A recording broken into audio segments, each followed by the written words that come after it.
ГСП онлайн. Городские новости сейчас. Ухтинскому зрителю презентовали первое национальное ледовое шоу. Волшебную сказку «Пармы» уже показали в конце февраля в Сыктывкаре. Первыми гастролями труппы стало выступление в нашем Ледовом дворце. По задумке авторов, это шоу должно популяризировать культуру коми, поэтому за основу взята мифология этого финно-угорского народа. Это различные персонажи, это и обычные люди-крестьяне, взрослые, дети, это мифологические божества, такие как Зарнянь, Войпель, злой персонаж Тунныр, который по сюжету заколдовывает девушку, невесту, и, в общем-то, молодой человек ее спасает при помощи сил добра.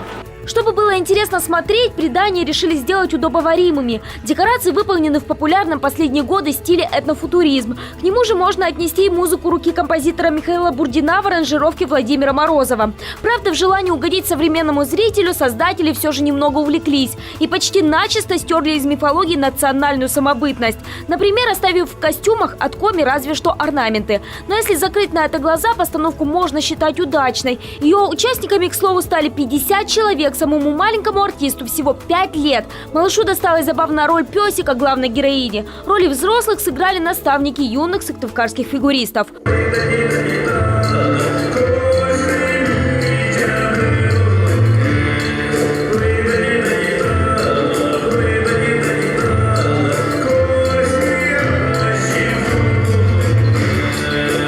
Чтобы набрать полный штат, в шоу даже пригласили молодых хоккеистов. Мальчиков в фигурном катании республики дефицит. Великолепная пятерка без вратаря клюшек и шайб выступила в массовке. Сразу после выступления в Ухте вся труппа отправилась к соседям-сосногорцам. Возможно, первое национальное ледовое шоу видят и в других городах республики. В гастрольном графике может появиться Печора и Воркута.